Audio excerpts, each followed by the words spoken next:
মই তোমালোকৰ লগত এটো ভিডিওত বহুত ইম্পৰ্টেন্ট কোৱেশ্চনৰ বিষয়ে আলোচনা কৰিম। ইয়াৰ আগত তোমালোকক এটা ভিডিও আপলোড দিছিলো, মানে মেইন বুক গণিতৰ গোটেই কিতাপখনৰ কোৱেশ্চনবোৰ লং কোৱেশ্চনবোৰ মই বাছি দিছিলো আৰু তেতিয়া মই কৈছিলো যে টেষ্ট পেপাৰৰ পৰা যিবিলাক কোৱেশ্চন ডিস্ট্ৰিক্টত প্ৰিফাইনেলত বনাই আহিছে সেই কোৱেশ্চন লং কোৱেশ্চনবোৰ মই তোমালোকক বাছি দিম। তো তোমালোকে এই টেক্সট বুকৰ নিশ্চয় তোমালোকে কৰি কমপ্লিট কৰিলা, তো নিশ্চয় তোমালোকৰ 3 দিন বন্ধ পাবা এইটো গণিত পৰীক্ষাৰ আগত। তো তোমালোকে এই টেক্সট বুক যদি কৰা হৈছে, তোমালোকে যদি ভাবা যে কেনেকুৱা প্ৰশ্ন বনাই আহিব পাৰে, লং কুৱেশ্চনবোৰ কেনেকৈ বনাই আহিব পাৰে, কিমান টাফলি আহিব পাৰে, তো মই আজি যিবোৰ কুৱেশ্চন তোমালোকক দেখাম তো এইবোৰ কুৱেশ্চন তোমালোকে সলিউশন কৰি যাবা। আৰু যদি তাৰ পৰা কোনো এটা কুৱেশ্চন নোৱাৰা, মই আজি হোৱাটছআপত নাম্বাৰ দি দিম, মোক কমেণ্টত কুৱেশ্চনটোৰ নাম্বাৰ কৈ দিবা, পেজ নাম্বাৰ কৈ দিবা, মই এইটো সলভ কৰি কিনে তোমালোকক দি দিম। তো ভালকৈ গুৰুত্ব সহকাৰে তোমালোকে ভিডিওটো চাবা আৰু কুৱেশ্চনবোৰ তোমালোকে নিজে সলভ কৰিবা। তোমালোকে পেজ নাম্বাৰ 16 চাই লোৱা টেষ্ট পেপাৰ। এতিয়া তোমালোকে হয়তো কবা আমাৰ তাত টেষ্ট পেপাৰ নাই, বহুত ষ্টুডেণ্টৰ তাত নাই, তো তোমালোকক মই কুৱেশ্চন দেখাই দিছোঁ, তোমালোকে কুৱেশ্চনটো ইয়াৰ পৰা চাই কেনে সলিউশন কৰিব চেষ্টা কৰিবা, নহ'লে কুৱেশ্চনটো লিখি ল'বা। এই 47 নম্বৰ কুৱেশ্চন, মানে যোনকেইটা মই দাগ দি দিছোঁ, চিন দি দিছোঁ, ৰাউণ্ড কৰিছোঁ, টিক চিন দিছোঁ, এইবিলাকে তোমালোকক বনোৱা কুৱেশ্চন আৰু এনেকুৱা কুৱেশ্চনবোৰ তোমালোকে চাবই লাগিব। তো মই ভিডিওটোত বেছি কথা নাপাতো, মই কুৱেশ্চনবোৰ জাষ্ট দেখাই যাম, তোমালোকে চাই যাবা আৰু কুৱেশ্চনবোৰ সলিউশন কৰিব চেষ্টা কৰিবা। মই গুৰুত্ব সহকাৰে তোমালোকক কৈছোঁ, মই এটা নাম্বাৰ তোমালোকক দি আছোঁ, এই নাম্বাৰত তোমালোকে যোনটো কুৱেশ্চন নোৱাৰিবা কুৱেশ্চনটো ফটো মাৰি কেনে হোৱাটছআপ কৰি দিলে মই সলিউশন কৰি কেনে তোমালোকক দি দিম। তো তুমি গুৰুত্ব সহকাৰে, মই বহুতকেইটা কুৱেশ্চন তোমালোকক দেখাম, পেটাৰ্ণ কেনেকুৱা কুৱেশ্চন তোমালোকে বনাই দিব পাৰে। আৰু টেক্সট বুকৰ পৰা ডাইৰেক্ট দিলেতো তোমালোকে পাৰিবা, মইতো সেইকেইটা ইম্পৰ্টেণ্ট দিয়ে দিছোঁ। তো তোমালোকক মই ইয়াতে দুটা নাম্বাৰ দিছোঁ, ফাৰ্ষ্ট নাম্বাৰটোত বা ছেকেণ্ড নাম্বাৰটোত, যোনটোতে তুমি হোৱাটছআপ কৰিব পাৰিবা। তো বিশেষ ইম্পৰ্টেণ্ট ভিডিঅ' এইটো, তো যাৰ পঢ়ি কমপ্লিট হৈ আছে আৰু যাৰ কমপ্লিট হোৱা নাই তাৰ কাৰণে বহুত ইম্পৰ্টেণ্ট। তোমালোকে বনোৱা কুৱেশ্চন আহিলে হয়তো তোমালোকে ভাবিলো আকৌ পোৱা আহিছে কি কথা, তোমালোকে বুজি নোপোৱা কুৱেশ্চনবোৰ, তো এই কুৱেশ্চনবোৰ চাই গ'লে তোমালোকে বহুতখিনি উপকৃত হ'বা। তো এটা এটাকৈ কুৱেশ্চন চাই যোৱা, মই ইয়াৰ পিছত স্পীডত তোমালোকক বস্তুখিনি দেখাই দি আছোঁ। কুৱেশ্চনবোৰ টিক চিন আৰু ৰাউণ্ড কৰা প্ৰশ্নবোৰ, এইবিলাক বনাই অহা প্ৰশ্ন হয়।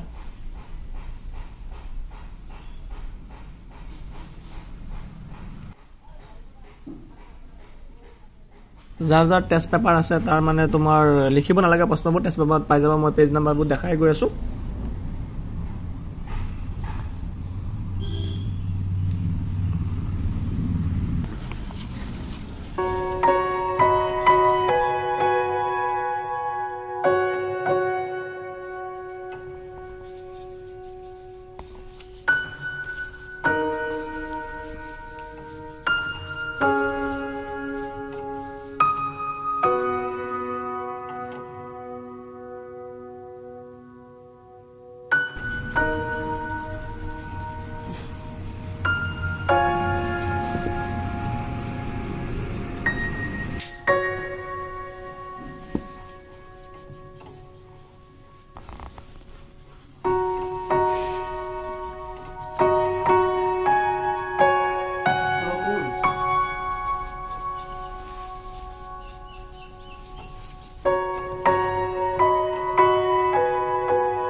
আজিৰ ভিডিঅ'ত এইখিনি আছিলে এইকেইটা প্ৰশ্ন তোমালোকক দিয়া হ'ল এইকেইটা তোমালোকে ভালকৈ চাবা যদি বনাই আহে ইয়াৰ পৰা মই 100% কৈছোঁ কমন পৰিব এনেকুৱা প্ৰশ্নবোৰ তোমালোকে চাই যোৱাৰ পিছত কমন পৰিব আৰু ইয়াৰ আগতে মই এটা ভিডিঅ' দিছিলোঁ সেইটো ভিডিঅ' তোমালোকক বহুত ইম্পৰ্টেণ্ট হয় টেক্সট বুকৰ গোটেই চেপ্টাৰকেইটা মই টেষ্ট পেপাৰ চাই কেনে তোমালোকৰ লং কুৱেশ্যনবোৰ কমন কুৱেশ্যনবোৰ আহিবলগীয়া কুৱেশ্যনবোৰ মই বাছি দিছোঁ তো ইয়াৰ পিছত তোমালোকৰ এইটো ভিডিঅ' দিয়া হৈছে এই দুটা ভিডিঅ' চাই কেনে যিবোৰ প্ৰশ্ন আছে এইকেইটা সলিউশ্যন কৰি গ'লে 100% তোমালোকে 45 মাৰ্ক লং কুৱেশ্যন এইকেইটা তোমালোকে পাবা আৰু 45 মাৰ্ক MCQৰ কাৰণে মই ইয়াৰ পিছৰ ভিডিঅ'ত এটা ভিডিঅ' আপলোড দিম 45 মাৰ্ক তাত MCQৰ মই প্ৰায় 250 পৰা 300 MCQ মই প্ৰতিটো চেপ্টাৰৰ পৰা তোমাৰ 15টা বা 10টা 12টা 15টা MCQ সলিউশ্যন কৰি বুজাই দেখাই দিম হেকিটা যদি তোমালোকে ভালকে ভিডিঅ'টো চাই বুজি লোৱা তেতিয়া MCQ বোৰ যেনেকুৱাই নাহক কিয় তোমালোকে লিখিব পাৰিবা এইটো ভিডিঅ'ত এইখিনি আছিলে থ্যাংক ইউ